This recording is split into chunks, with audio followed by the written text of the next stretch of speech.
gonna start. I started recording, and yeah. So we're gonna chat about the respiratory system. Not gonna touch on the anatomy too much, okay? I'm gonna schematically outline first the organs, starting at the nasal cavity, then nasopharynx, then oropharynx, then laryngopharynx,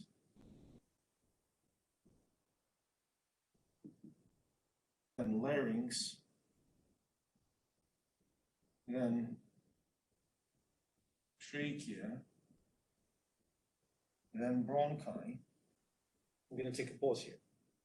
So when we say bronchi, we mean these massive pipes here and here. Okay, massive. There's two massive pipes, right? Make sense? They branch and branch and branch, and eventually they. So I'm gonna do this like the branch, and the last bit is terminal bronchioles.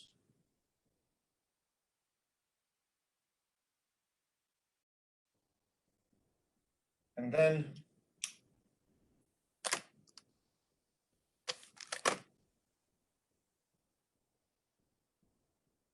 respiratory bronchioles.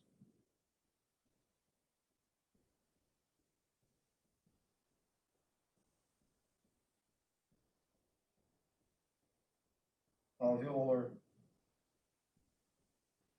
ducts. Alveoli. Okay, so why different colors? This is all conducting zone.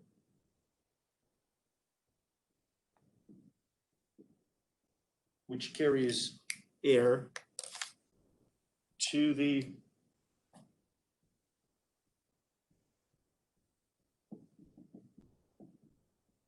respiratory zone, and that's where the gas exchange is. Does that make sense? Yes. Gas exchange in the respiratory zone, and gas carrying the air is in the conducting zone. So far, are we good? Makes sense. Okay. So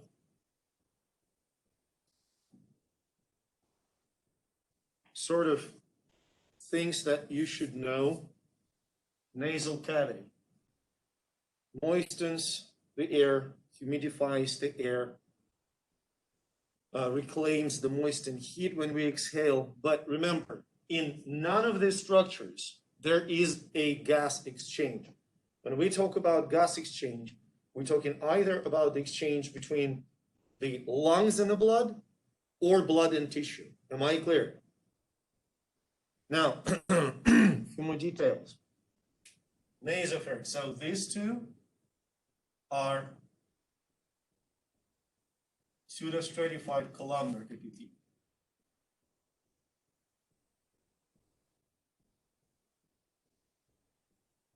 These two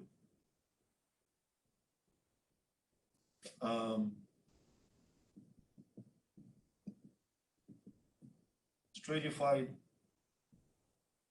squamous. Actually, I will extend this one a little bit. So not the entire larynx, but above the vocal above the vocal folds, above the your speech device, stratified squamous. Hello.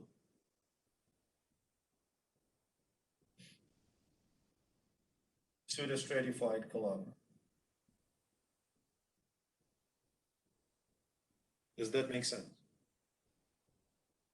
Good. Now, a few more things about, just to say a few words. Larynx, that's your voice box right here. the Adam's apple, everybody knows it, right? That's larynx. That's where your vocal cords are.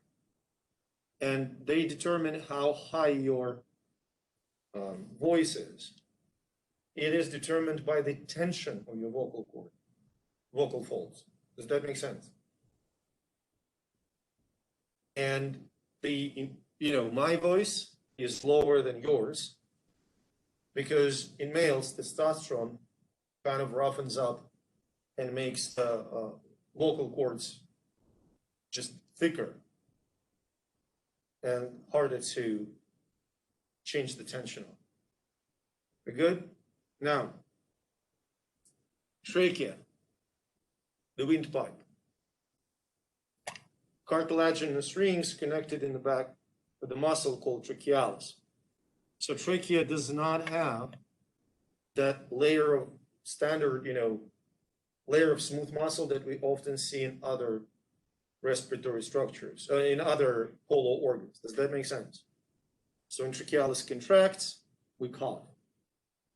Now, look, trachea branches into two primary bronchi branch into the secondary bronchi branch into tertiary bronchi, and so on and so forth. Multiple steps of branching. Does that make sense? What you need to understand, as trachea, as bronchi branch, so during this part, amount of cartilage in the wall goes down, amount of elastic connective tissue goes up, and amount of smooth muscle goes up. So just like with the blood vessels, when you go from, look, large respiratory passages to smaller ones, large ones cannot dilate or constrict. Small ones can. Are we clear? Your small bronchioles can actually change their diameter.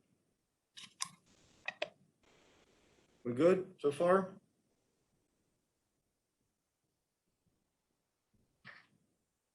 Okay.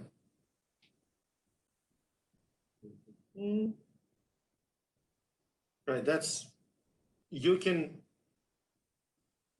I can't possibly review everything I want to.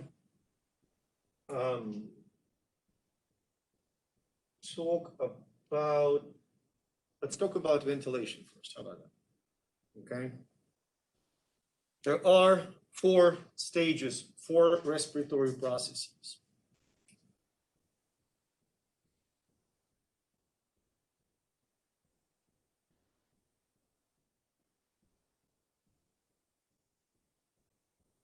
And it must be, you must know that. Pulmonary ventilation,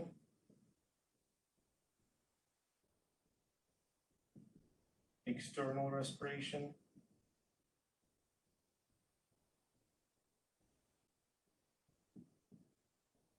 gas transport, and internal respiration.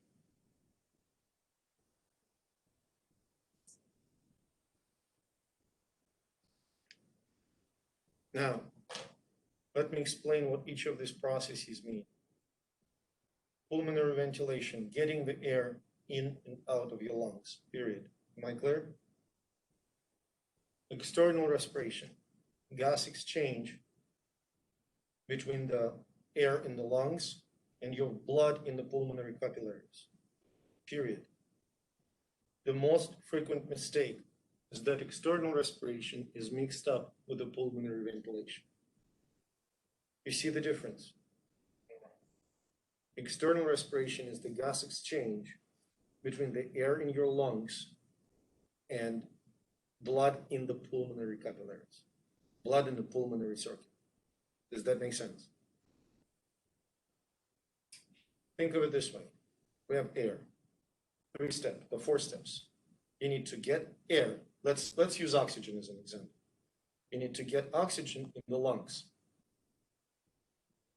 You need to get oxygen from the lungs into the blood. You need to take blood to the tissues. You need to get oxygen from the blood into the tissues. Does that make sense? Okay. So often these two are mixed up. Do not. Now, let's talk about the processes of pulmonary ventilation. Okay, and I'm gonna draw a schematic. And please understand, it's not anatomically correct by any means. Okay. So this is pleural cavity. Okay.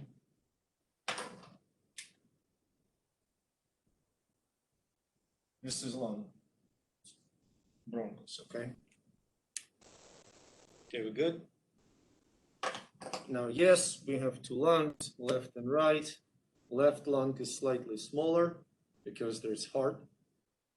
So you can see on the left lung here, little notch. It's called cardiac notch. Left lung is divided into two lobes, superior and inferior. Right lung is divided in three lobes, superior, middle, and inferior lobes. Okay. So, inflation and deflation of the lungs, basically pulmonary ventilation. To figure out how it works, we need to first identify a really kind of crucial structure here. So you've got pleura, okay?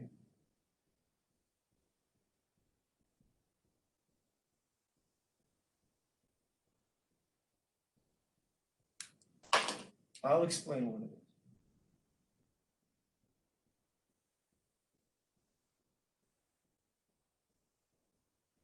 So let's line it up.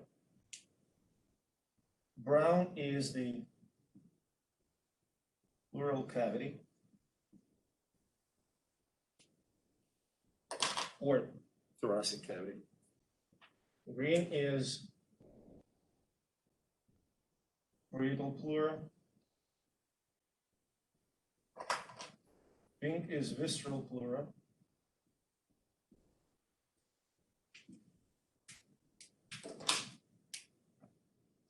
And blue is lung. So look, essentially, visceral pleura surrounds the lung itself. It's a serous membrane. And parietal pleura lines the walls of the pleural cavity. Space between them here, it is a pleural cavity. Like it's a cavity that's filled with fluid. It's a very thin cavity with not a lot of fluid. And that fluid allows the lung to expand and collapse without damage. We're good so far. Now let's talk about pulmonary ventilation. And for this, we need to recall some basic knowledge of physics. I know that nobody feels comfortable about it, but it's pretty straightforward. Look.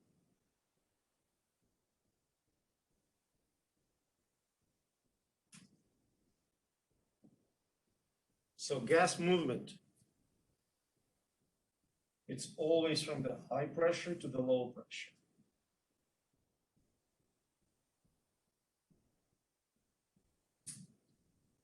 Does it make sense? Gas will always go from the area with the high pressure to the area with the low pressure. Am I clear? You can illustrate it by putting a nail through your car tire. You will hear how air will flow from the area with high pressure in your tire to the area with low pressure in the atmosphere. Good? And the second thing that we need to remember, it's called Boyle's law.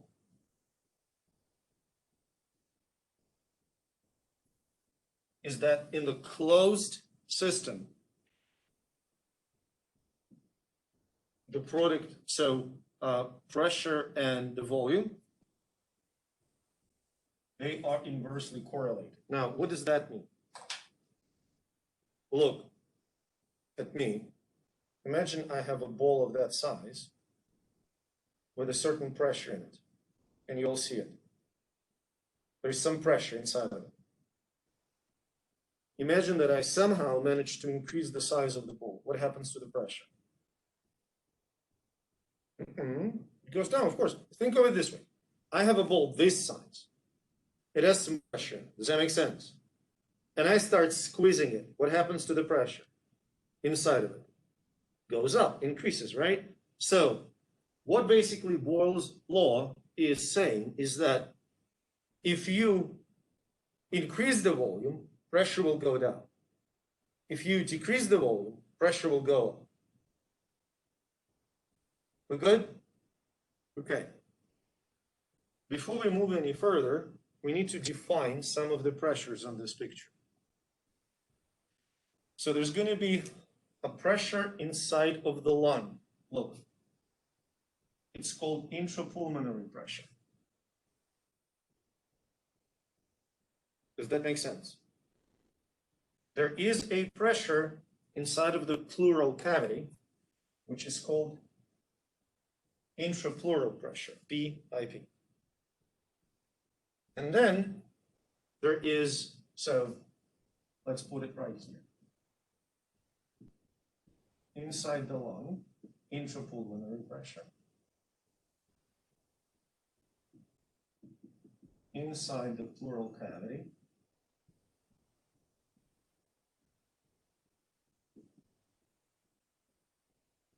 And then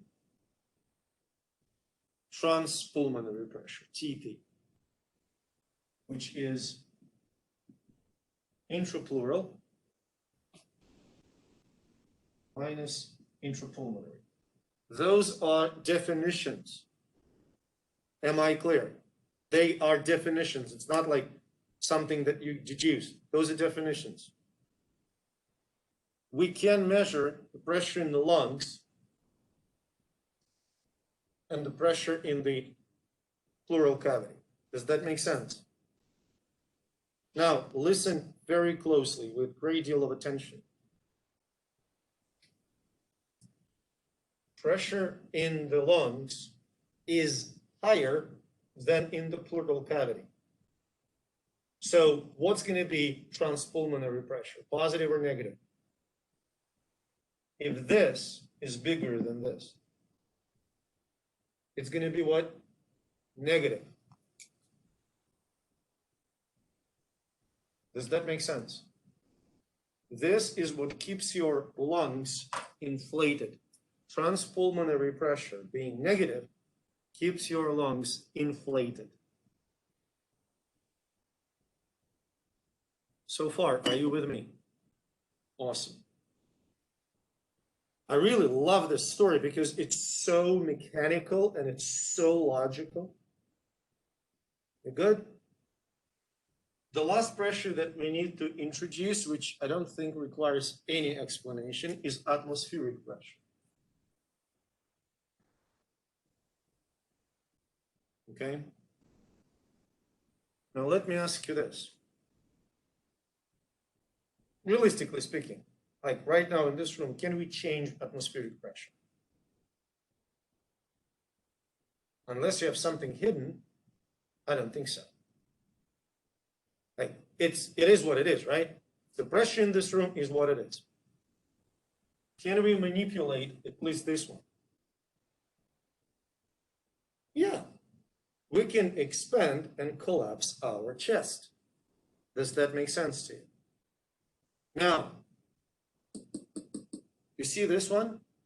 That gas goes from high pressure to low pressure. So let me ask you this. When you inhale, air goes where? I'm going to ask a bunch of stupid questions.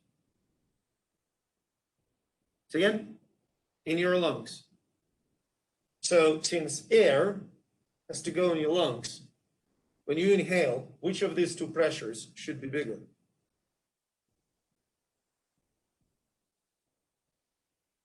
Which one? Since when you inhale, air has to go from here to here. Which of these two pressures should be bigger? Huh? Atmospheric, right? Because gas goes from high pressure to low pressure. Does that make sense? So atmospheric has to be bigger than pulmonary. When you exhale, which pressure should be bigger? pulmonary. Does that make sense? Not really a hard question, but kind of a trick question. Not really a trick question, just think of it. When you inhale and hold your breath, or when you exhale and hold your breath. So basically at the top of your inhalation, at the bottom of your exhalation. When there is no movement of air between the atmosphere and your lungs, how these two are related?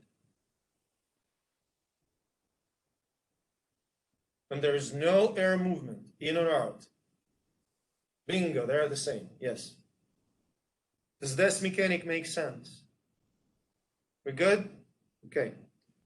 Now, let's take a look what happens when you inhale.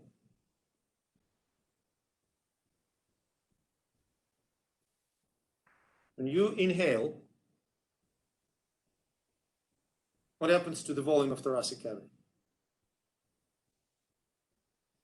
Huh? Yes. So thoracic volume increases. Since thoracic volume increases, how does it affect these two pressures?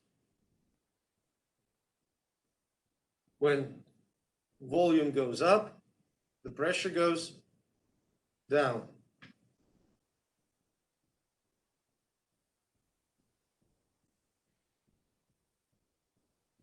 Does that make sense? So when you inhale, how does intrapulmonary pressure relate to atmospheric?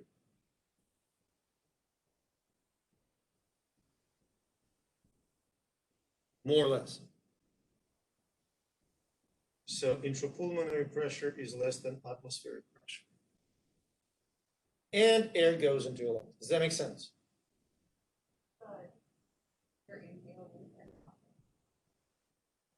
Thoracic volume. Volume of the thorax. Just volume of your chest.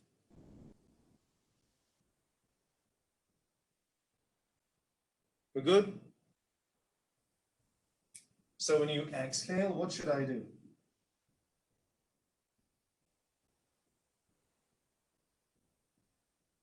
What should I do with all those arrows?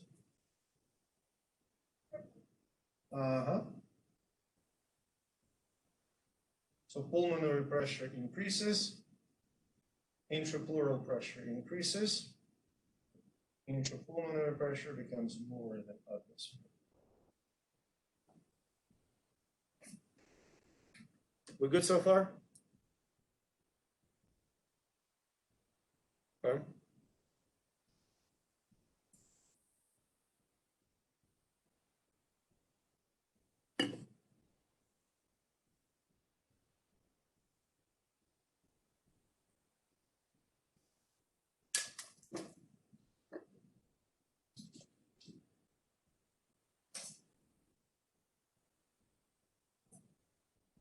Okay, I have a question.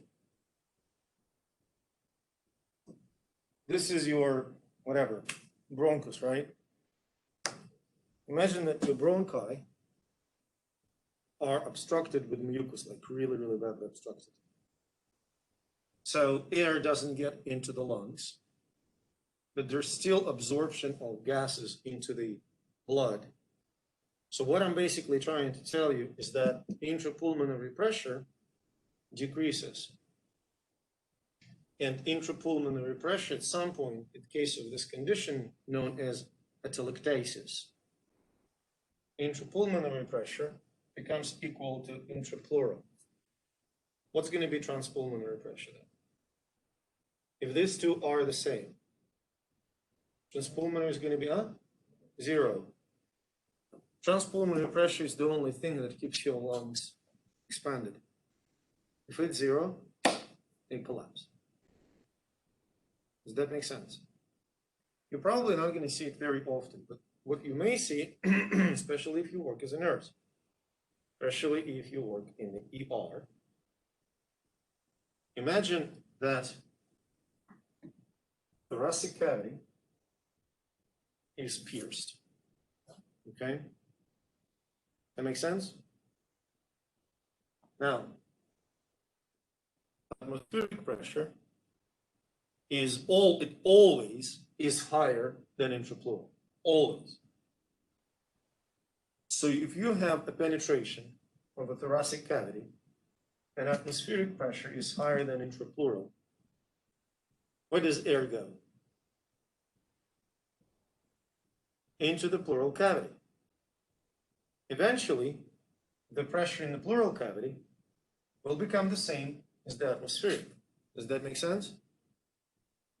Huh? Yeah, so look. I actually can try and outline it here. It's called, the condition is called Luma Torques. Okay? Penetration makes sense? So air is going inside. Air is going inside.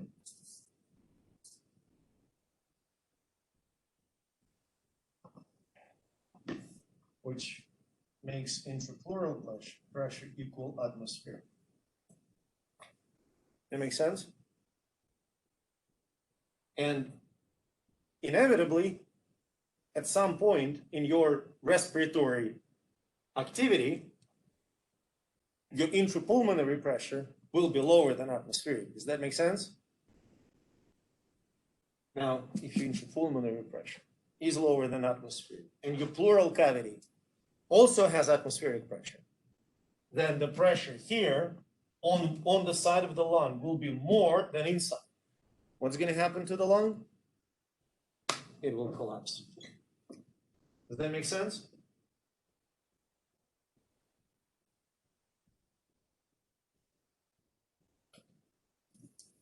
So basically, if somebody has a penetrating wound in the thoracic cavity, the air will swoosh into the pleural cavity and lung will collapse. Remember, we had this, the cow lung, which I inflated. And I inflated, and the moment I opened the trachea, what happened to it? It immediately collapsed, right? Because lung is so elastic, this pressure, the atmospheric pressure, immediately squashed it. Does that make sense to you? Are we clear on the concept of pneumothorax and atelectasis and stuff? Okay.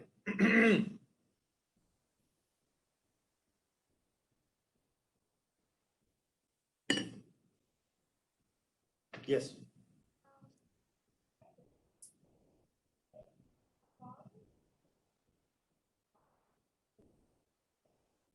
The volume? Okay, keep going.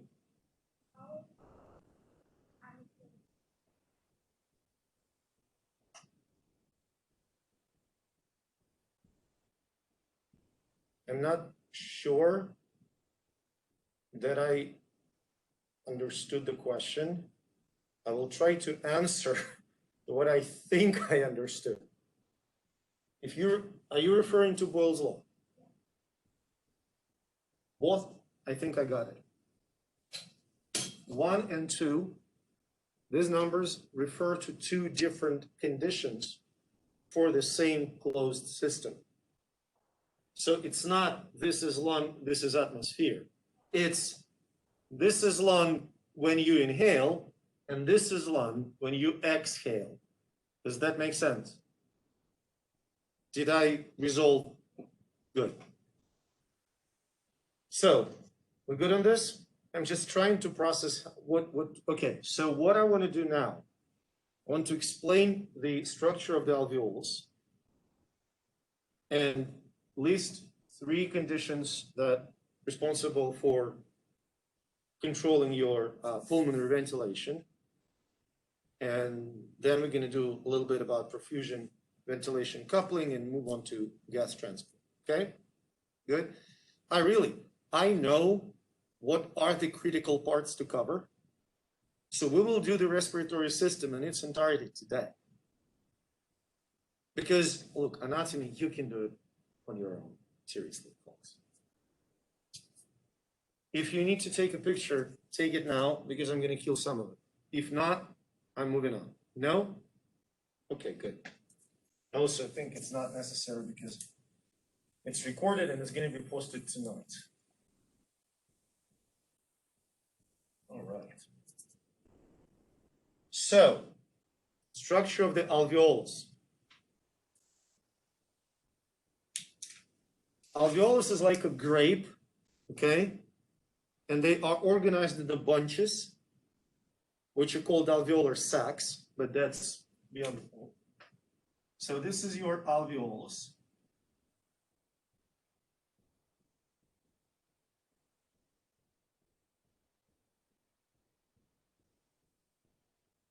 So you see, that's type 1 alveolar cell. Okay? This is simple squamous epithelium. Am I clear? Good?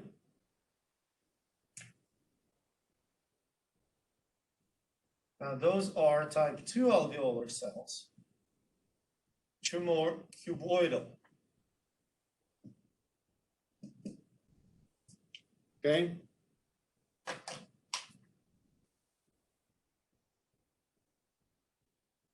This thing is alveolar macrophage. Macrophages like move around and just clear the crap. So far, we good? As any epithelium, alveolar epithelium has the basement membrane.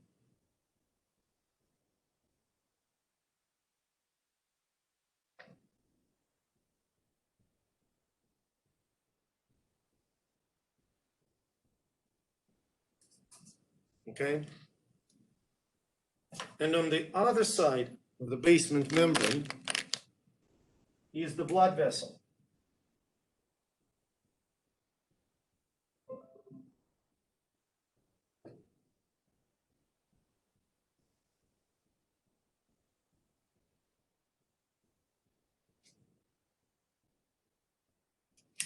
Does that make sense? We're good? So,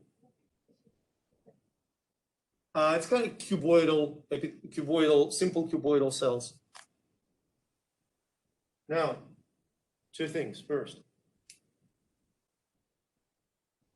I don't know how to better show it, but geez, okay. Simple squamous epithelium of alveolus, basement membrane, simple squamous epithelium of the blood vessel, form respiratory membrane.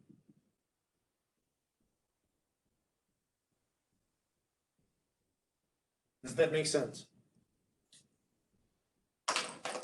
Are we clear? That's a respiratory membrane. Alveolar wall, basement membrane, endothelial wall. The actually basement membranes of endothelial cells and alveoli are fused. Now, it is very, very thin. Why? To make the gas exchange in the alveoli really efficient. So oxygen can go from the alveolus in the blood, and CO2 can go from the blood to alveolus. Does that make sense? We good? Basically, this is external respiration. That's it. That's external respiration. We're good? Moving forward. So, what is the function of type 1 alveolar cell? Just structural. Just structure, okay? Type 2 alveolar cell. It produces surfactant, a compound that reduces a surface tension of the alveolus. I'll get back to this in a second, okay? Macrophages clear the debris. So far, any questions on what we got here so far? Okay, so let's kind of go back to this conversation and outline 3 factors that affect pulmonary ventilation.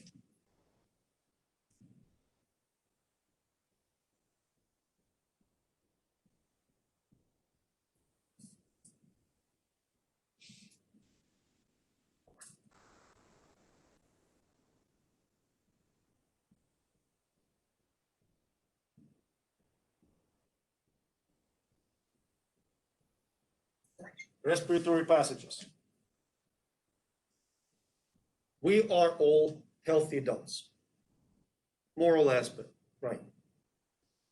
Our respiratory passages, I'm going to put resistance in parentheses. Look, can you, okay, if I will ask you to breathe through the straw, will you be able to do it for some time? Yes.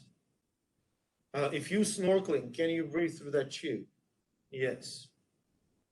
So basically what I'm trying to exemplify is that your respiratory passages normally do not have a lot of resistance. Am I clear? Air goes really smoothly. That makes sense? When it can become a problem, when you have mucus obstructing your respiratory passages, okay? Mucus obstructing those. Or if your bronchioles constrict and become much narrower. Does that make sense? So generally, it's negligible. The resistance is negligible. Second, surfactant. Now, that requires some explanation. So this green cells here, these green cells, they produce surface active compound, goes on the inside of the alveolus. Does that make sense? Why? Your alveoli are covered with fluid, watery fluid. Water has a surface tension. When you wash your hands and you let them dry, do you know that feeling like your skin is being pulled? That's surface tension. You good? What surfactant does, it reduces this surface tension forces. What surface tension does to your alveoli? When alveolus expands, follow surface tension of the water on the inside tries to collapse it. Does that make sense? No? Kind of see, kind of, no? As always, I have an analogy. Forget about the fluid and think about a balloon, okay? Imagine, balloon is made out of whatever, like rubber, sort of, right? Now imagine it's not regular rubber, it's a tire rubber. Same size, everything is the same. But what are the freaking chances that you will be able to inflate that balloon in the first place? Pretty low, right? And if somehow this tire rubber balloon is inflated, imagine what pressure should develop and how quickly it will collapse back. Does that make sense? So if you have high tension inside of the alveolus, it will be very hard to inflate it in the first place because it resists it so much. Does that make sense? And it will collapse back really quickly. Are you following? Now, when these green cells, when type 2 alveolar cells produce surfactant, they reduce this tension. So in our imperfect analogy, imagine that somehow you manage to change magically the tire rubber into a regular balloon material, and now you can inflate it easily. Does that make sense? We good? So example would be in babies that were born preterm, very preterm, they do not produce sufficient amount of surfactant. And when they inhale, that high tension immediately collapses their lungs, collapses their alveoli. Does that make sense? They cannot breathe without assistance. And the third factor that affects ventilation is so-called lung compliance.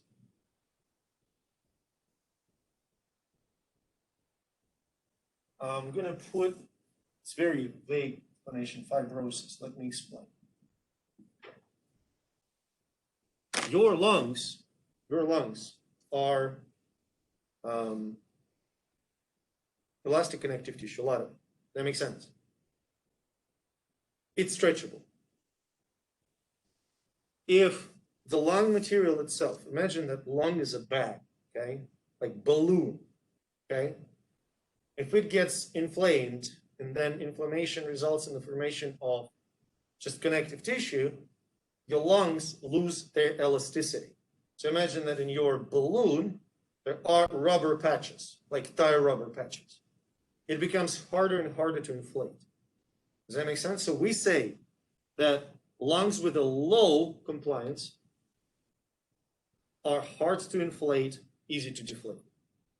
Lungs with high compliance are easy to inflate and harder to deflate. Does that make sense? Good. Now, one little bit that I forgot to make clear, and it's like a couple of words. You see this blood vessel? Remember, it's the part of pulmonary circuit. Okay, now, your lungs as a tissue, do they have a blood supply? Of course they do. Is that from a pulmonary circuit? No, it's not. They have their own so-called bronchial arteries and bronchial veins. They part of the systemic circuit and they deliver blood to the lung tissue itself, not to the alveoli. Does that make sense? To this connective tissue here. You see? We're good? Okay. I'm going to kill this one.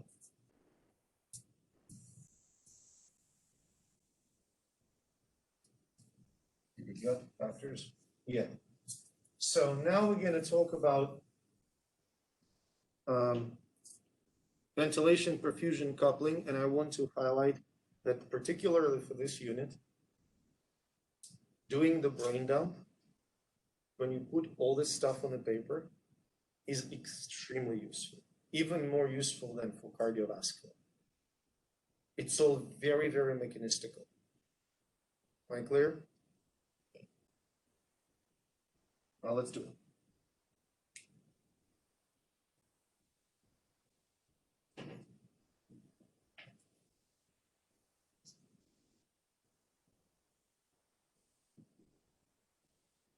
Okay.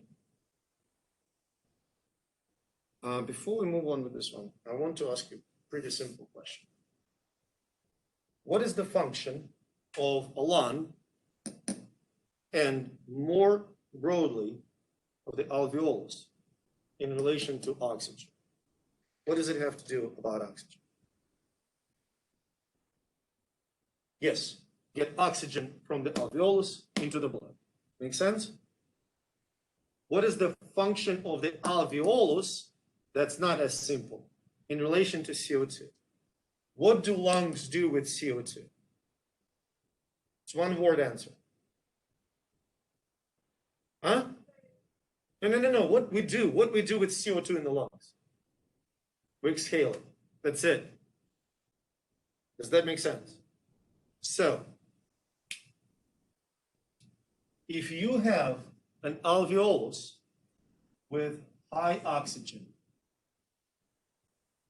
imagine you have alveolus which has a lot of oxygen in there. Do you want more blood going to it or less? More. Does that make sense? How can you deliver more blood to the alveolus via blood vessels? Really simple. What do you need to do with the diameter of blood vessels to increase the blood flow? Huh? Bingo. Increased oxygen leads to vasodilation in pulmonary arterioles. Does that make sense? Increased blood flow. We clear? Now, if you have an alveolus with a lot of CO2, you have alveolus with a lot of CO2, what do you want to do with this CO2? You need to exhale it as fast as you can. In order to exhale it as fast as you can, what do you need to do about the diameter of your respiratory passages? Huh? Say again? And it's not going anywhere, right?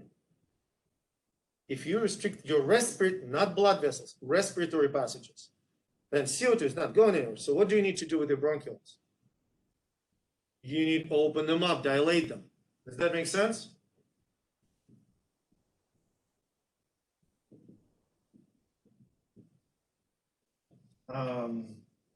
Airflow.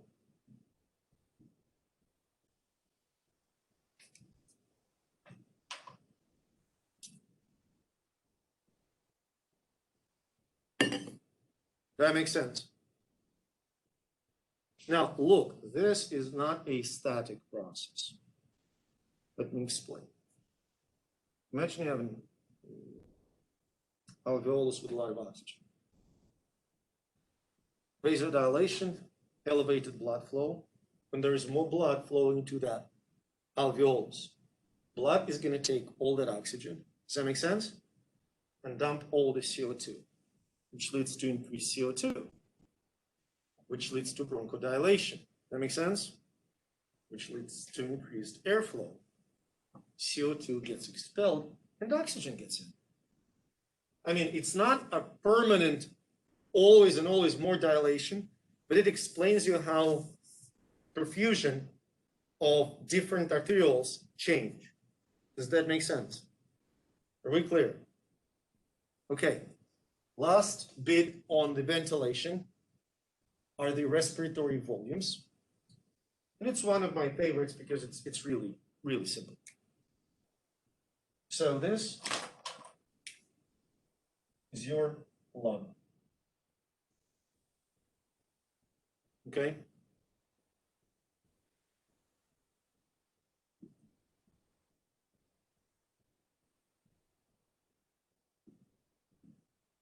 This is the tidal volume.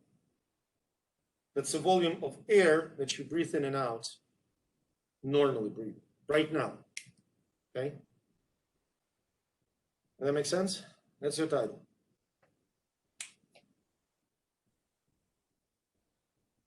This is reserve inspiratory volume.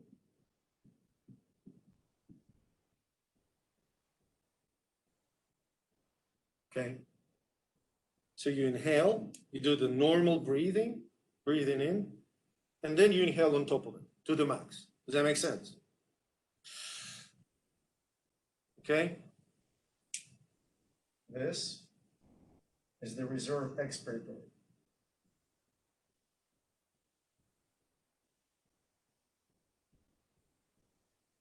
Or expiratory reserve.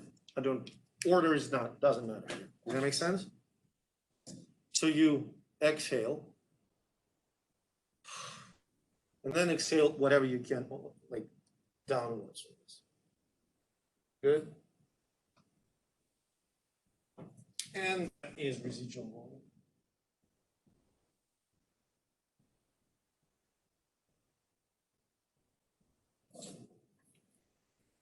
This volume never goes away. You cannot operate. That makes sense? It just stays in your lungs. So, capacities.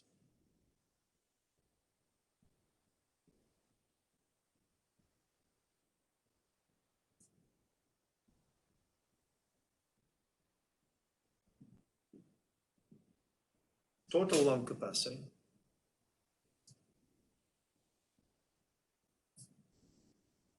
That's total volume of your lung.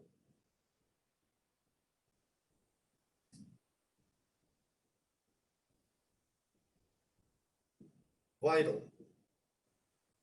I can show it to you right now. I'm going to exhale my vital capacity.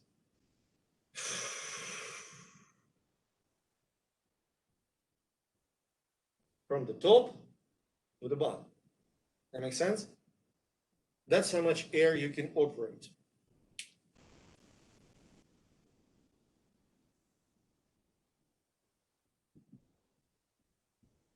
Inspiratory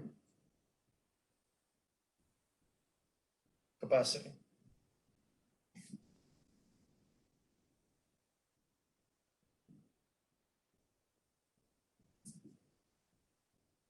And that's functional residual capacity.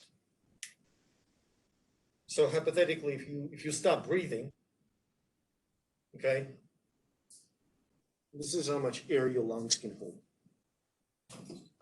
Does that make sense to you? We good so far?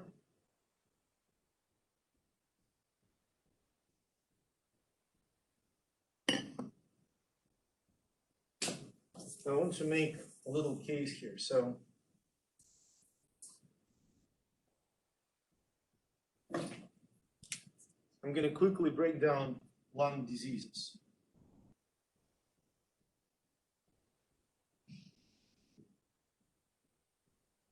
Obstructive and restrictive. Okay, so look, what is obstructive disease? You have a normal lung volume, but your respiratory passages are abnormally narrow. In restrictive, you have normal passages, but your lung volume is limited. Does that make sense? Okay. I compare it to parking lots. So this is a small parking lot with a good drive-in. It's not a problem to bring the cars in or out. It's a problem how many cars you can get in. Does that make sense? This is an enormous parking lot, which can accommodate a lot of cars, but the drive-in is really narrow. So the pace is slow. In obstructive diseases, it takes time to fill up the lungs. Example like asthma or chronic obstructive pulmonary disease or chronic bronchitis. Does that make sense? So in obstructive diseases, think of it this way. Can you measure, listen up, can you measure a vital capacity in a patient? Yeah, you can measure how much air I exhale. Does that make sense?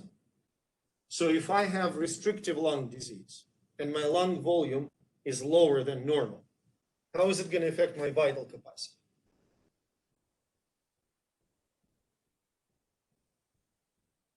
If I have a restrictive disease, how it's going to affect my vital capacity? Decrease it because my lungs are going to be smaller. Does that make sense? So if you measure how much I exhale, you can determine that. How can you determine obstructive disease? If you measure how much I exhale, will it tell you anything? My lungs are normal. What should you measure? If there is a traffic jam in your respiratory passages, what should you measure? Not how much, but how fast. How fast. And there is a parameter which is like forced expiratory volume over 1 minute, or forced expiratory volume in like 25 seconds, something like that. Does that make sense? So you're asking a person to exhale and you measure how fast they can do it. Does that make sense? Or how much air they can get in and out in 1 minute, which will tell you if that's restrictive or obstructive. Are we clear? Now, last thing before we will take break is the concept of ventilation rate. And to discuss it, we need first to define the dead space. Not dead, D-A-D, but dead like dead. Okay? So can you kind of imagine respiratory system? You know, well, nasal cavity, pharynx, trachea, bronchi, all that kind of crap. Now remember, gas exchange happens only here. So that's the only air that matters. Does that make sense? The entire volume of your conducting zone, where there is no gas exchange, is called dead space. Are we clear? You still have to inhale that volume, but that volume is not about the gas exchange. Got it? Understood? So, we got dead space. This is called anatomical dead space. For example, if I have emphysema, okay, and half of my left lung is useless, that half of my left lung will be physiological dead space. It's there, but there's no gas exchange in it. I still have to fill it up though. Does that make sense? So total dead space is anatomical plus physiological. Since you are young, healthy adults, I presume that your physiological dead space is negligible, okay? So you have only anatomical. So let's define a couple of terms. First, minute ventilation.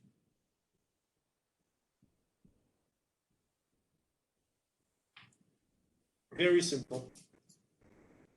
So minute ventilation, we're going to call it MV, equals tidal volume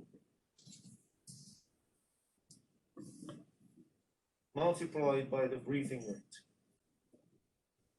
So if your breathing rate is 12 breaths per minute and your tidal volume is 500 mils, then your minute ventilation is 3 liters. Am I clear? We got it? Now,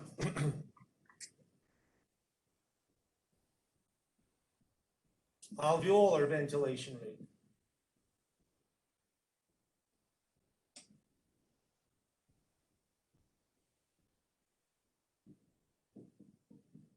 How many breaths per minute you take, multiplied by the amount of air that gets in the alveoli, which is tidal volume minus dead space. Does that make sense?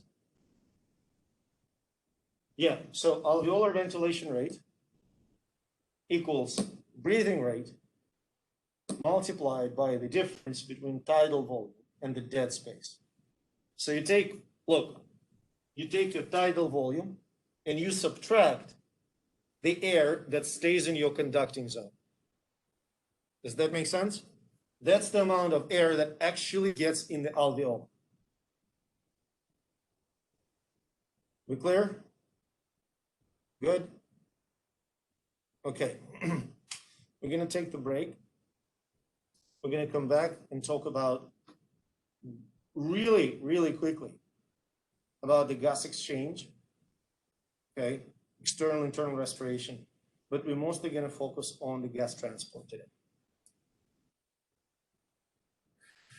Okay.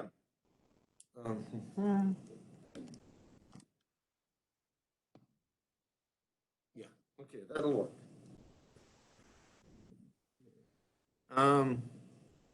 What we're going to talk about is quickly go over the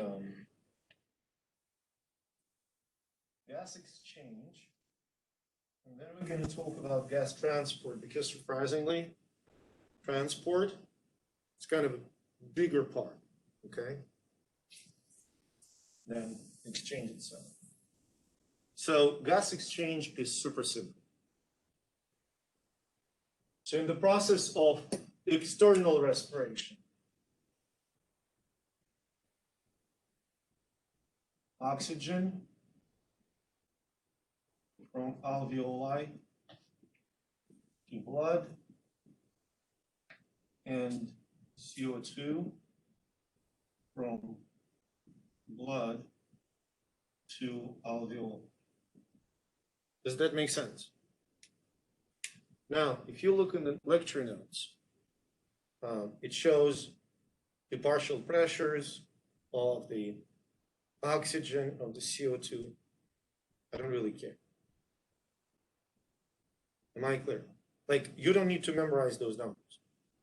And we use everywhere the concept of partial pressure, but essentially it is a gas concentration. Does that make sense? So when we say that partial pressure of oxygen in the alveoli, say 100 millimeters of mercury, it means that the concentration of oxygen in the alveoli is 100 out of 760. Does that make sense? Do you understand what I'm saying? It's basically partial pressure and concentration conceptually the same. In internal respiration, oxygen from blood to tissues and CO2 from tissues to blood. Are we clear? Now, as an example, let's use this image. Since oxygen in the external respiration goes from the alveolus into the blood, partial pressure of oxygen in this system is higher where?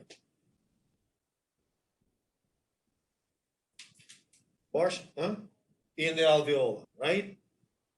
Since CO2 goes from the blood into the alveolus, partial pressure of CO2 is higher where? In the blood.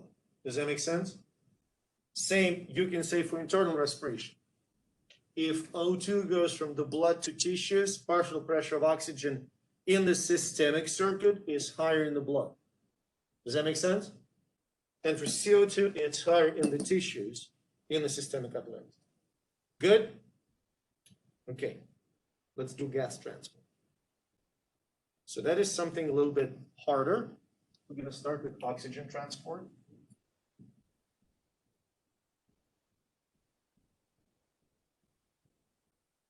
So oxygen is transported by hemoglobin.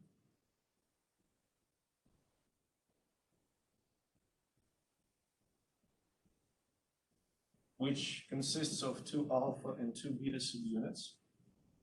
Okay. In the center of each subunit is the molecule of heme.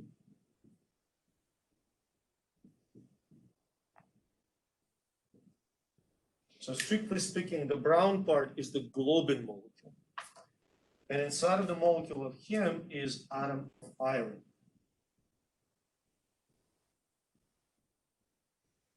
Okay, so oxygen binds to this iron.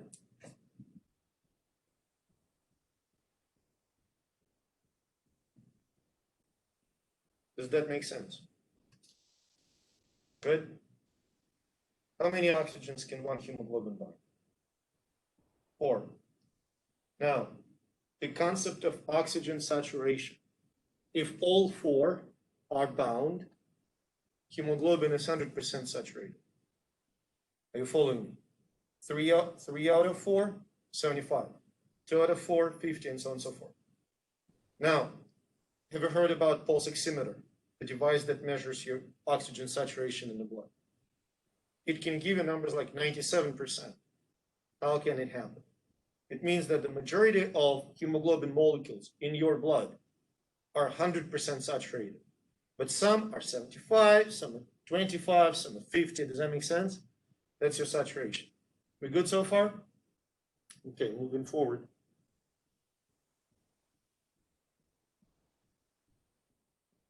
Some things I'm just going to outline.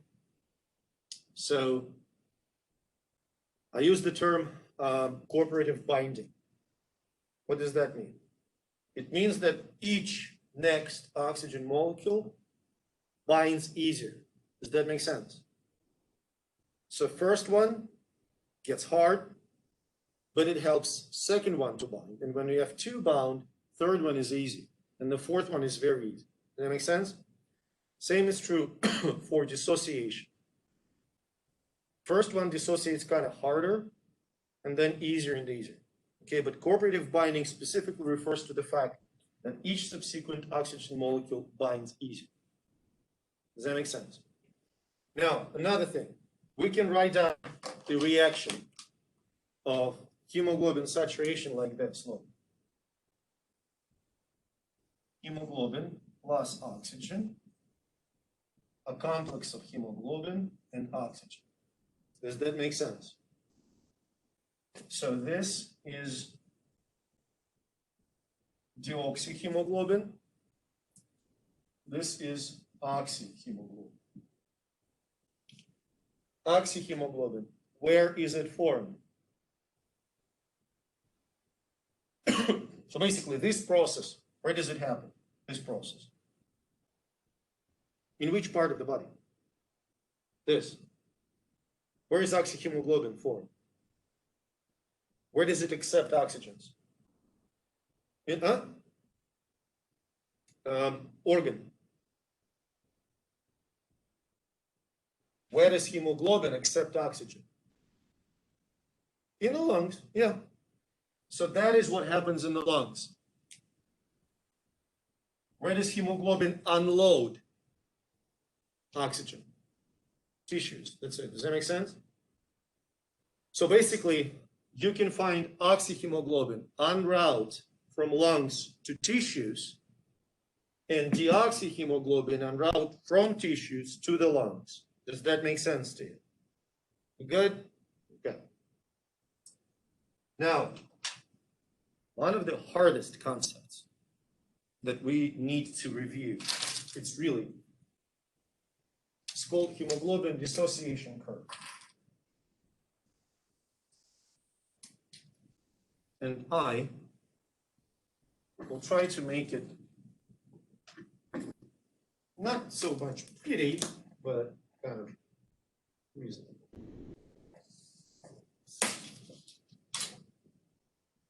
Okay, so this is a graph that shows the relationship between hemoglobin saturation in percent and partial pressure of oxygen. Does that make sense? So to make it easy, really, you can think of it this way. It shows you how saturation of hemoglobin depends on the concentration of oxygen wherever. Does that make sense to you? Okay, good. Another really important fact about this graph. It is measured. Do you understand what I mean? For me, when I was in high school, I was in a high school for physics and math geeks. And I had this entrenched idea that we can deduce everything, like we can figure out things. Using math, we can just figure shit out. Does that make sense? With physiology, no, we can't. So this was measured in actual people. And this is what it looks like. And it may not be like very, very well drawn, but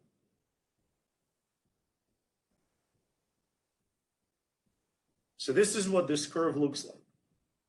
Okay? Now let me explain. So this is 100%. And this is the concentration of oxygen in 100 millimeters of mercury. Okay, so this is your lungs. Okay, so what is the saturation of hemoglobin when the blood is in your lungs? What's the saturation? Which makes sense, right? Okay. Now, in your tissues, the concentration of oxygen, the partial pressure of oxygen is 40.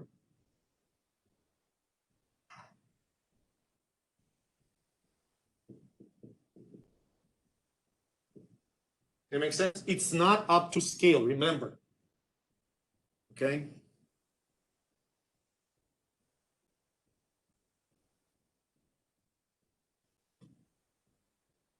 So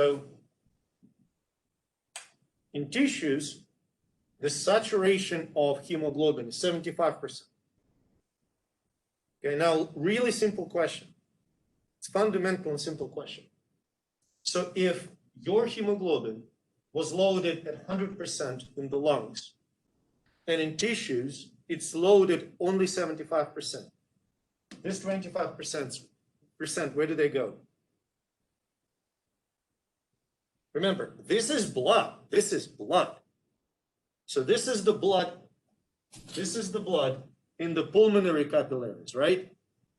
This is the blood in your systemic capillaries in tissues. This difference, 25%, where did it go?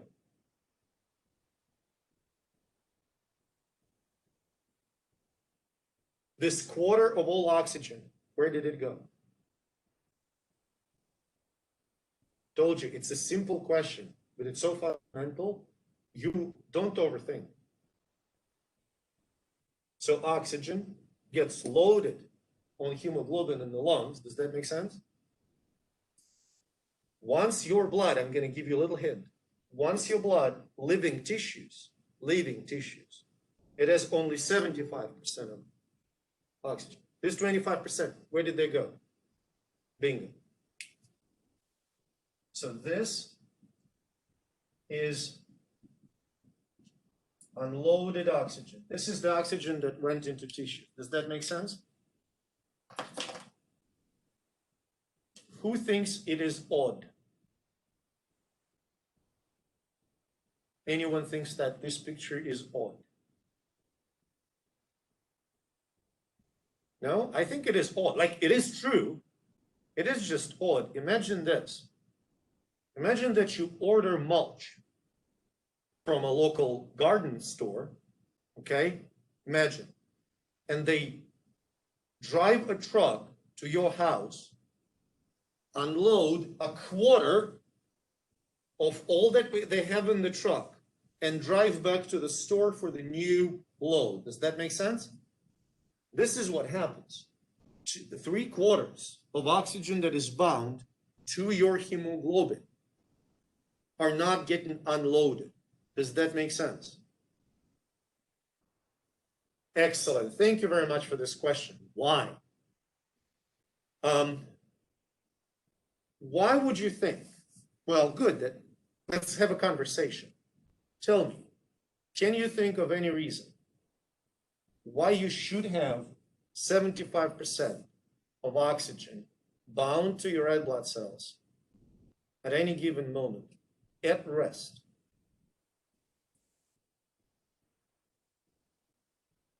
You can't? It's fine. 2 reasons. 1, you stop breathing. You have depot of oxygen bound to your red blood cells. Does that make sense? Second, and that's what we're going to talk about now, you suddenly become active. What does that mean? When you become active, you start like running, working out, whatever. Or, God forbid, your oxygen supply was cut off. That makes sense. Your oxygen supply was cut off. Your tissues, whether you are super active or your oxygen supply is cut off, your tissues is going to use oxygen more and more and more. Let's forget about dying and suffocating, okay? Let's think about you exercising. So you are exercising, right? And your tissues use a lot of oxygen. Does that make sense? If your tissues use a lot of oxygen, what's going to happen to the concentration of oxygen in the metabolically active tissues? It used to be 40. It's going to be lower, right? Let's make it 20. Okay, so it's active tissues.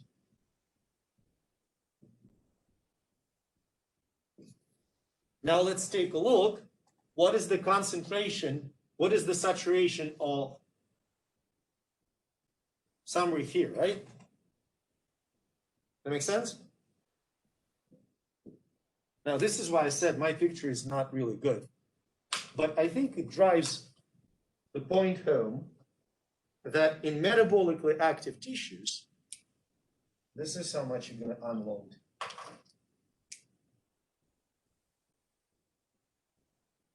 Does that make sense? Now, I'm going to hold on for a second. I'm going to ask you again. Do you understand what just happened? Do you understand what just happened? It's totally fine to say no.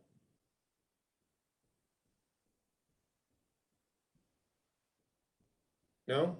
Yes? Look, my goal is for you not to just say yes and just forget it, just let's move on. My goal is you say yes, I got it.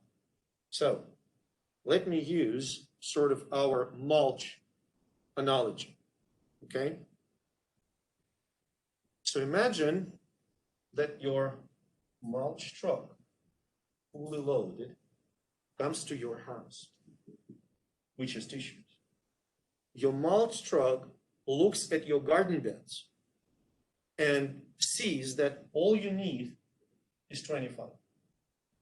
Unloads, goes back. Does that make sense? Same loaded mulch truck comes to your neighbor who has like garden beds in a really bad shape, like awful shape. Your active tissues used all oxygen, okay? Mulch truck says, this dude needs more. Does that make sense? And unloads more. Is it better? Now, really kind of trick question. Would it work kind of the same way if the curve wouldn't be a curve, but just a straight line for tissues? Yeah, it probably would.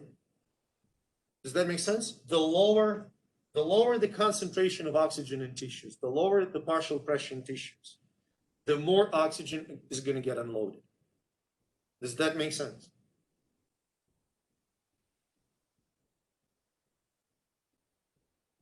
I think what you are kind of hung up on, you think that there is some deep logic, like a law, like a Newton law or Einstein law.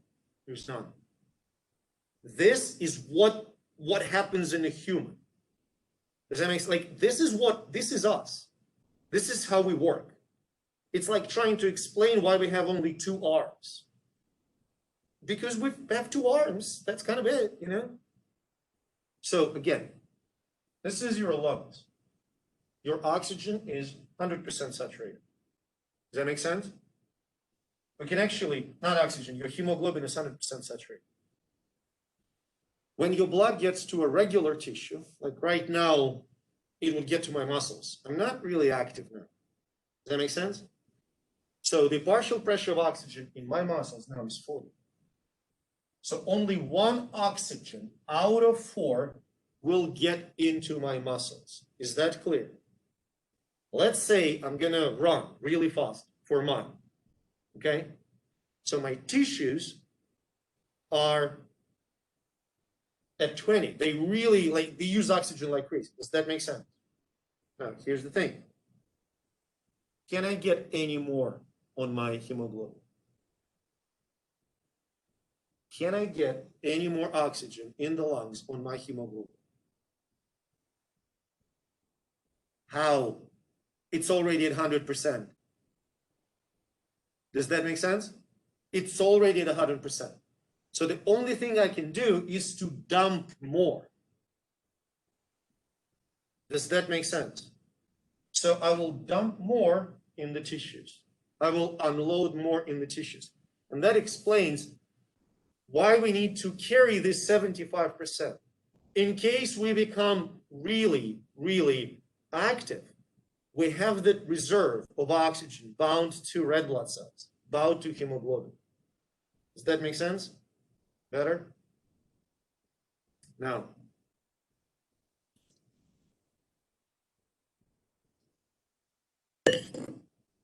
there's a concept here known as, another thing really important. With COVID, story. People can get saturation at 90%, 9-0. So let's say they are here, okay? They used to have 25% unload. If they have saturation of hemoglobin coming out of the pulmonary circulation at 90%, how much are you going to get unloaded? 90 minus 75 gives you 15. 15 instead of 25%. Does that make sense? So basically what I'm trying to say is that people with COVID-19 who are hypoxemic, okay, they are hypoxemic because their lungs do not provide enough saturation. Clear? I'm just trying to explain what happens, like their tissues become hypoxic because they mulch trucks are not 100% loaded. They're still gonna unload to 75, but not from 100, from 90. So their tissues start to receive much less oxygen. We're good so far? Okay. Now,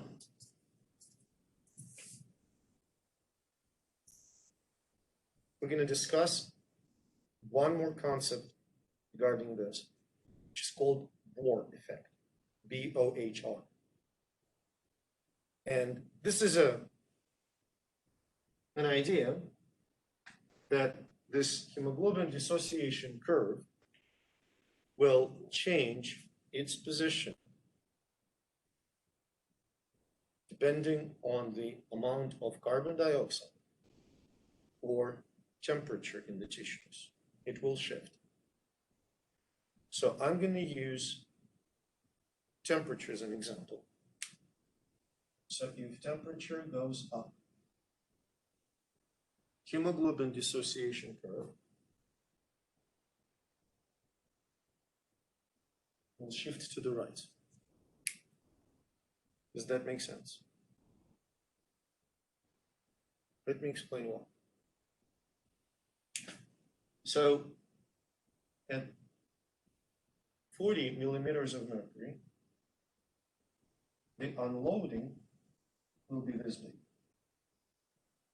Now, please compare the unloading of oxygen between the brown curve, which is at rest, and the blue curve, which is at the higher temperature.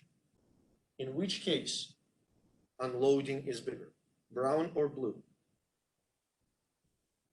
Blue.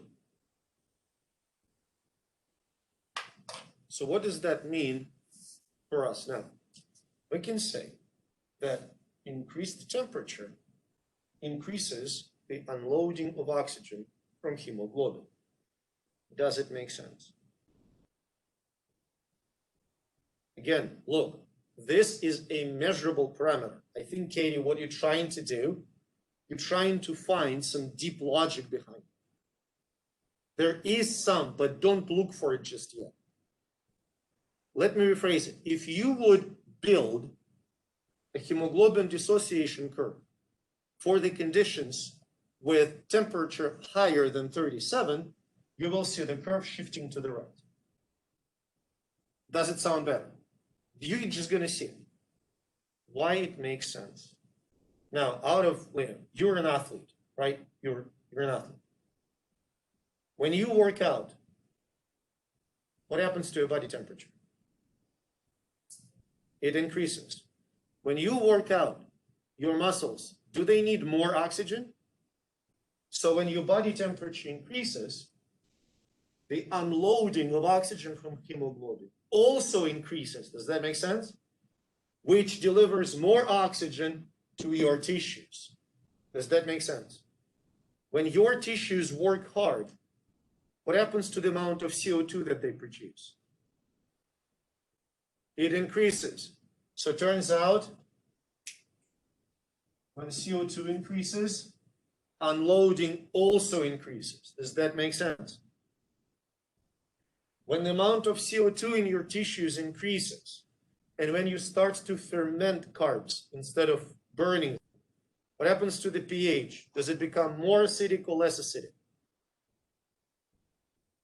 You ferment, you produce lactic acid. It becomes more acidic. So when pH decreases, which is more acidic, unloading also increases. Does that make sense? So this elevated temperature, elevated CO2, decreased pH, shifting the hemoglobin dissociation curve to the right. It is called Bohr effect.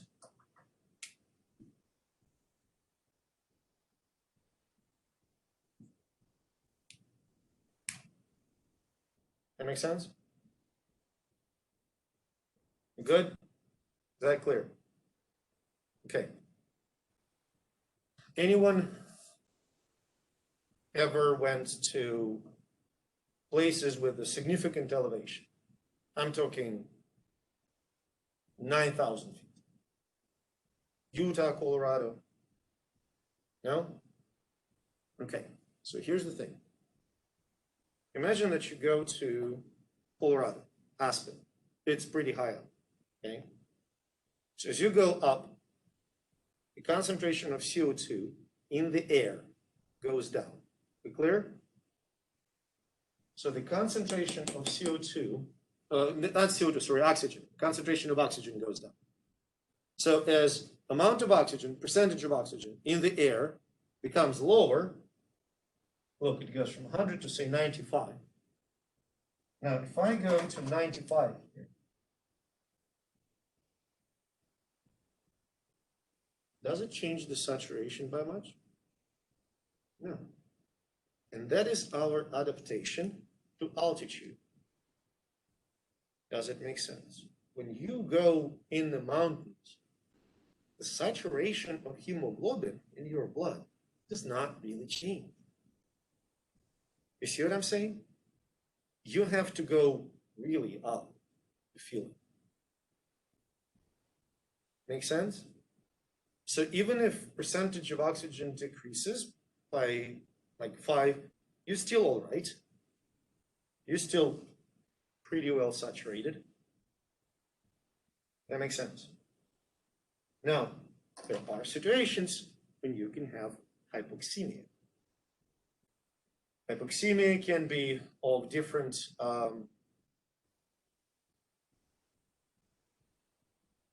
for different reason. For instance, it can be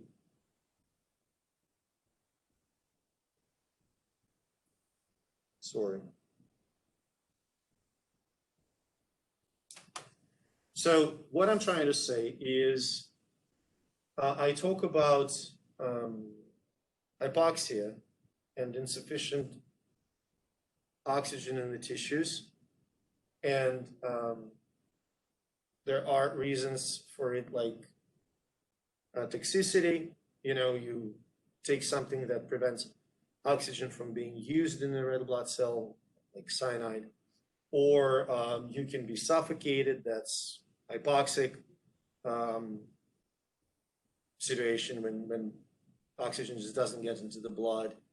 I have a list of those terms in the lecture notes, and there's terms. One thing that I want to highlight, particularly, about difference between carbon monoxide, carbon dioxide. I'm going to talk about carbon dioxide transport in a second. I want to highlight why carbon monoxide is so dangerous. Carbon monoxide, CO,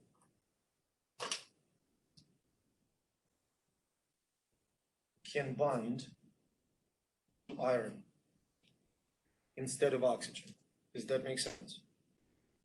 So carbon monoxide can compete with oxygen. And the trick is carbon monoxide binds to iron and hemoglobin much better than oxygen. Does that make sense? This is called carboxyhemoglobin. So if somebody has CO poisoning, what are you supposed to do with those people? Give them a lot of fresh air. Ideally, a lot of oxygen. Does that make sense? This is why they suffocate, because they cannot get oxygen enough to replace CO at the hemoglobin. CO basically like kicks oxygen out. Does that make sense? Good? Okay. Now, I'm going to finally destroy this. And we have basically a couple of things to discuss, things that can really be. Okay. Oh, yeah. I will, while you're taking a picture, I told Amanda already, and I'm going to mention to you, I'm going to link another playlist, which is called, pretty stupid name, it's called Physiology from the Dungeon. When we moved online in the spring, and we just couldn't do like in person, it was a whole shit show, as you're pretty well aware of. I recorded a series of relatively short videos on several hardest topics in physiology. Does that make sense? I did it in my basement. And one of those videos is the review of hemoglobin dissociation. This is one of like concepts that is really kind of tough to wrap your head around. I know that. Okay, we good? Anyone took chemistry before? Raise your hands. Okay, which chem? Gen Chem? Yeah. Gen Chem 1?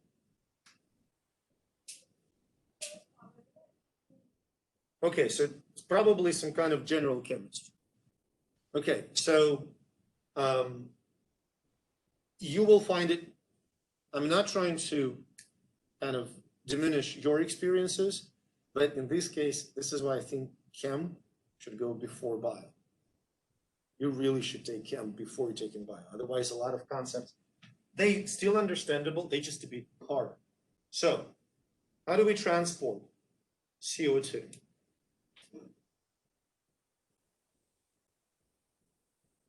So this is red blood cell. Okay? This is plasma around red blood cell. Does that make sense? So first, CO2 can be dissolved in plasma.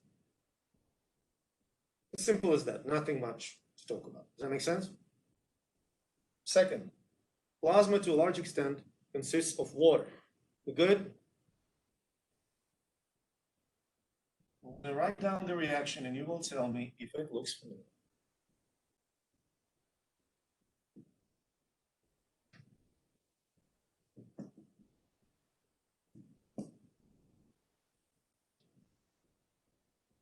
Huh? Does it look familiar?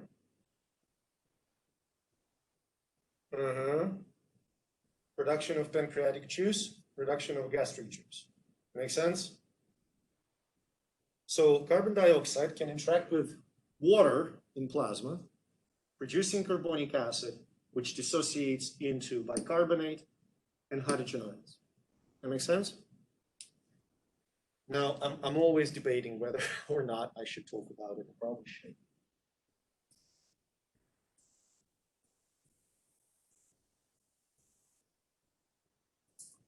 I'm gonna,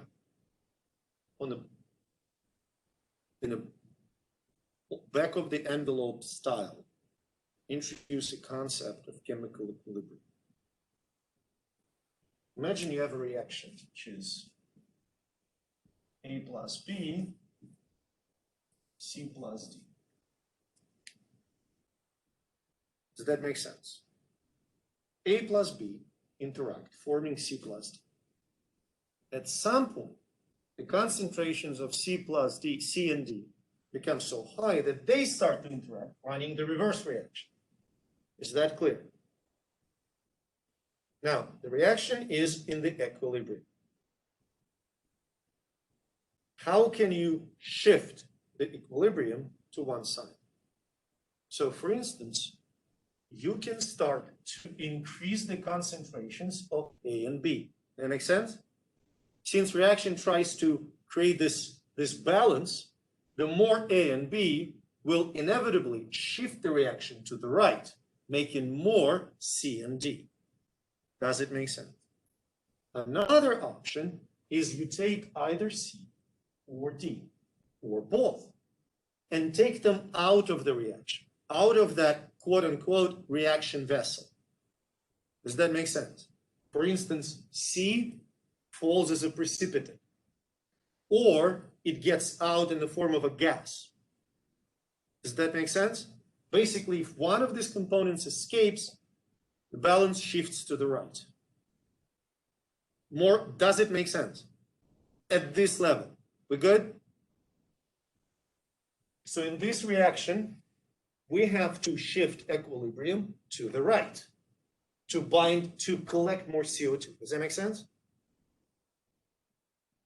Can you do anything with the products? Turns out you can. You can take hydrogen and bind it to albumin in plasma. Does that make sense? So you kind of removing hydrogen from the reaction, and that constantly shifts the balance to the right. Does that make sense?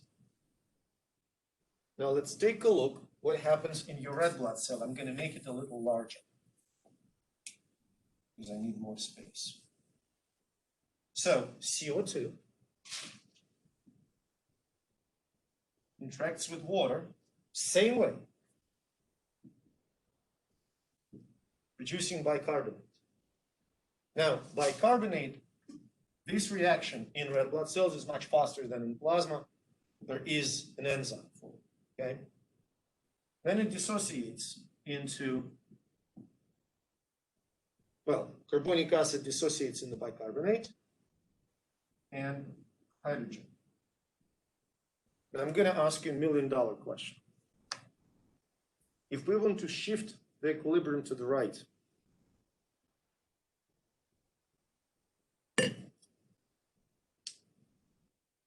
we can bind hydrogen to something, right?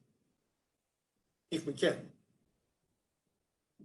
What protein can we use to sequester hydrogen in the red blood cell?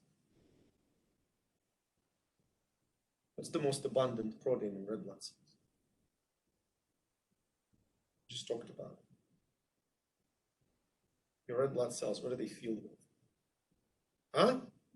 There you go. Take hydrogen.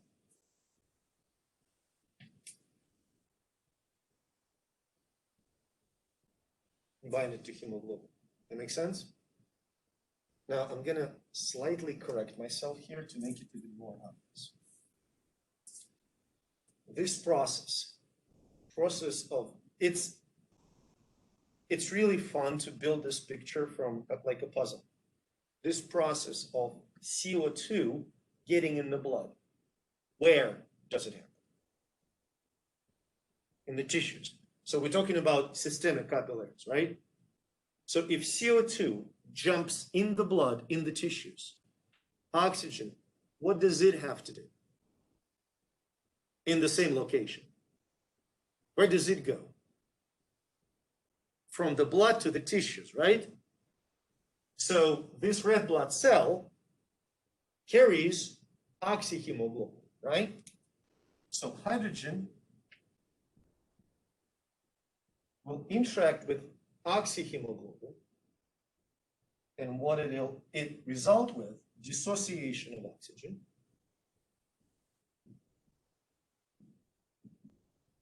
Does that make sense? And this oxygen will go to tissues. Does that make sense? Now look, here's going to be one of the amazing things in human physiology. If you have more CO2 in tissues means, tell me how the levels of these chemicals is going to change. So more CO2 means more carbonic acid. More carbonic acid means more hydrogen ions. More hydrogen ions means more oxygen being kicked out of oxyhemoglobin. Does that make sense? More CO2 means increased oxygen unloading. Does that make sense? So basically, we just described how elevated CO2 levels in the tissue increase unloading of oxygen in the tissues. Does that make sense? We basically described the mechanism of boring.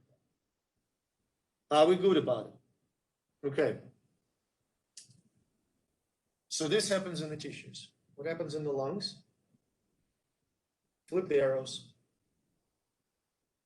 So basically, we can start backwards. So you exhale CO2. Does that make sense? So concentration of CO2 here and here goes down. That shifts each and every equilibrium to the left. Everywhere. Does that make sense? All your arrows start running backwards. Good? Makes sense. Okay, I'm going to leave it because I'm not going to change anything. I'm going to leave it. You will be able to take a picture. So, a couple of things. What can increase your breathing rate or respiratory rate?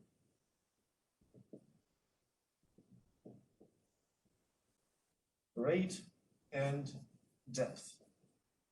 So which factors? Look at here. Which factors will increase your respiratory rate and depth? Not so much temperature, but CO2 and decreased pH. Now, how does that happen? This is going to be very sort of simplistic mechanic. You have brainstem. You have two structures in the brainstem. Medulla, medulla oblongata, and pons. Remember those? Medulla oblongata is your central controller of respiratory activity. If you become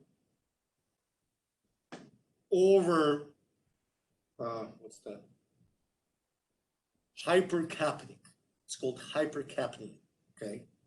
So if your CO2 levels in your blood go significantly up, that sends the chemical signal to medulla oblongata. Medulla oblongata increases your respiratory rate, increases your respiratory depth. You exhale CO2. Does that make sense? If you develop acidosis, medulla oblongata increases your respiratory rate and depth. You ideally exhale CO2, which makes your blood less acidic. CO2 is acidic chemical. Does that make sense so far? Oxygen. Does it play a role in regulating your respiratory rate and depth? Very minimal. Why? I'm showing you why.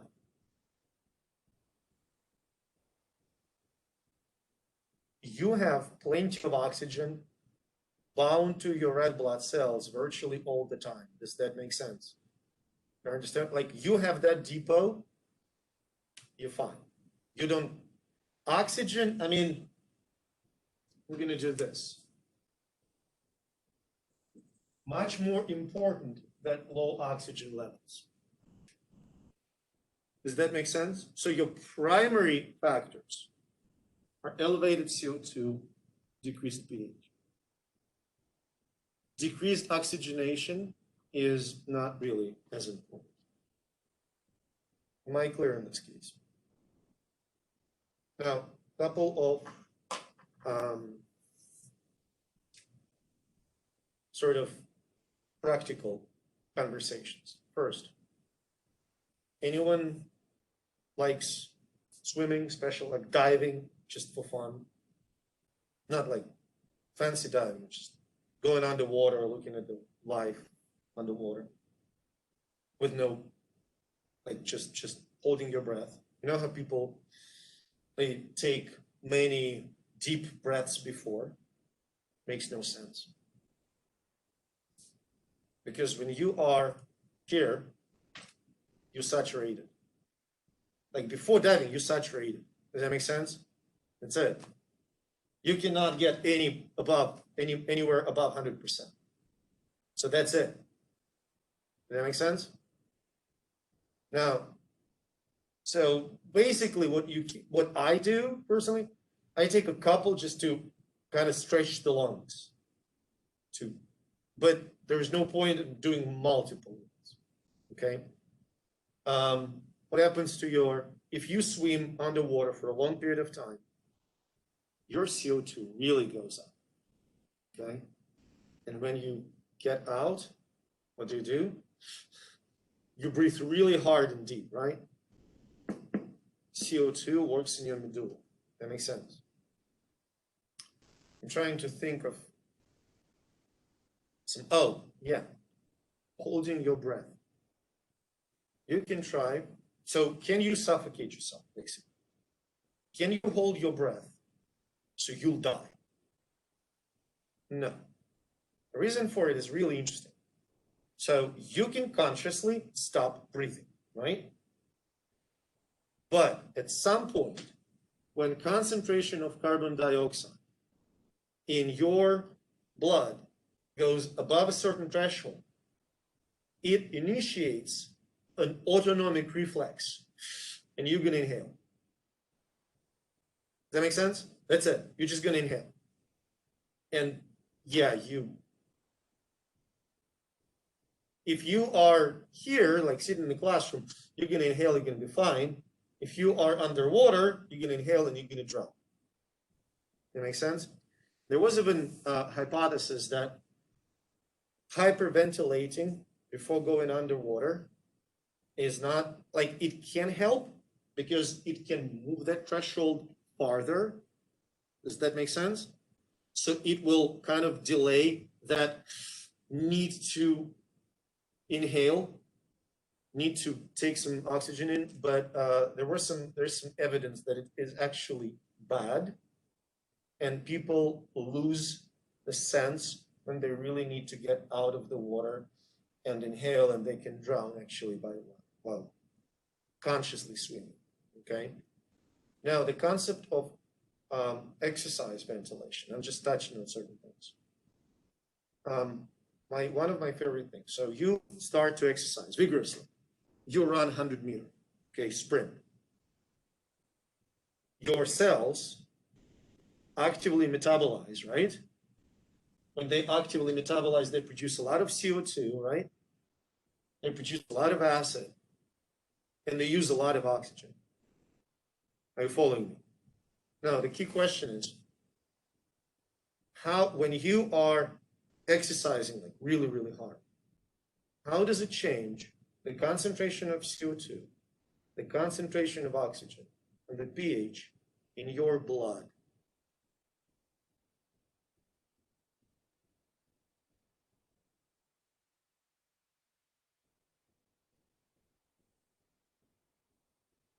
Any ideas?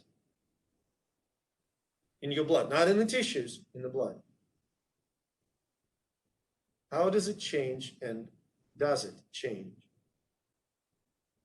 What do you think?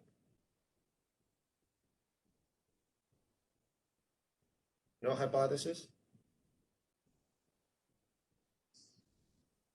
Doesn't. Tissues, look, tissues, yeah. Oxygen, when you work out, oxygen in tissues, yeah, it kind of goes down. Yeah, sure. CO2, yes, it goes up. pH, yeah, it goes down. Your blood does not. Because the gas exchange in the lungs is extremely effective. So oxygen levels, CO2 levels, pH levels, normally, if you're healthy, they maintained pretty much the same. Now you can ask, hang on a second, you just told us that respiratory rate and depth are increased by these signals. If none of this is happening in your blood when you're exercising, not when you're sick, when you're exercising, how the hell we start breathing faster and deeper? The answer is, it's the neural response. Does that make sense? So basically, when you start running, your brain tells you to breathe harder and deeper. Does that make sense? Not your peripheral chemical sensors. Am I clear? So basically, think of it this way. You run, you breathe hard, deep, you stop. Your respiration goes back to baseline in a matter of really seconds. Does that make sense to you? Okay, you may ask, hold on a second. Why, if our blood, our lungs work so well, maintaining the perfect concentration of CO2, pH, oxygen, why our tissues become kind of hypoxic if we lift heavy?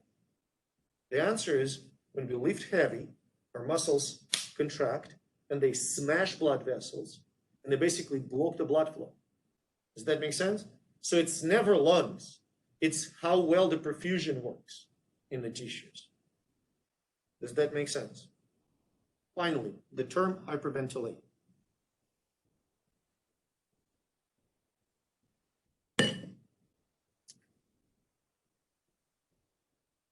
If I'm running and my respiratory rate is 3 times normal and I breathe really deep, am I hyperventilating? No. Hyperventilation refers to the abnormally high ventilation rate when we don't need it. So for instance, right now, when I do this, I start hyperventilating. Does that make sense? Now, if someone is hyperventilating, what happens to all the CO2? What do I do with it? Exhale. So effectively drop the CO2 concentration in the blood. That makes sense? If CO2 concentration in the blood goes down, what happens to the blood pH? It goes up. My blood becomes more basic. What happens to activity of neurons when blood becomes basic? I've never talked to you about it, so you may not know. Oh no, it goes up. It's kind of nasty, but this is how you can induce an epileptic bout in a person with epilepsy. If a person with epilepsy hyperventilate, the neurons start to fire much faster, and they can easily go into the epileptic bout. Does that make sense? Now, if a person cannot breathe normally, then CO2 is not being expelled. Does that make sense? CO2 levels increase, pH drops, and neurons start to shut down. We good? Now, what is the easiest way to prevent a person from fainting from that overfiring of neurons if someone is hyperventilating? What do you give them? Nobody knows? A bag, a paper bag to breathe in. Why? Because it accumulates all the CO2 that they exhale, and they breathe it in, and they kind of maintain the adequate pH of the blood. Does that make sense? Good? Now, regarding the diseases, it's all in the notes, not a lot to talk about. Yeah, lung cancer, about tuberculosis, it's more of a micro kind of subject.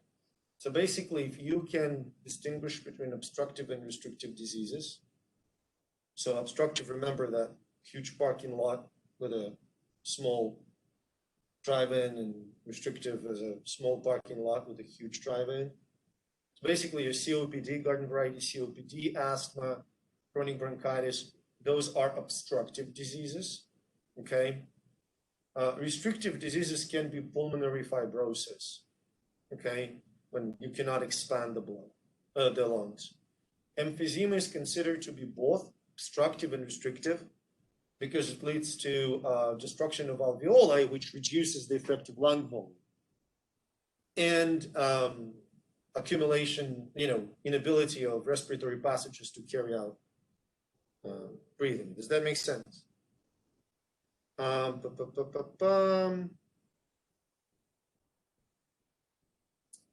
mentioned also cystic fibrosis. So what you need to know about cystic fibrosis. It's a genetic disorder, genetic deficiency in one gene, and a gene for chloride channel changes the proper transport of chloride across the apical side of respiratory epithelium, and it leads to accumulation of really thick mucus. Not only respiratory, mucus accumulates in reproductive organs, in the pancreatic ducts, and in the respiratory organs. Basically, imagine people constantly have that thick mucus in their respiratory passages and they can normally breathe. Does that make sense? It's, I think, the most lethal genetic disorder in the United States. Okay. Questions? Now, so for the unit number 4, remember exams next Monday. I beg you, brain dump, brain dump, brain dump, okay? For respiratory, please make sure that you know all these mechanics, okay? How it all works. Like ventilation, gas exchange, okay, got rid of it. But like external, internal respiration is really straightforward, okay?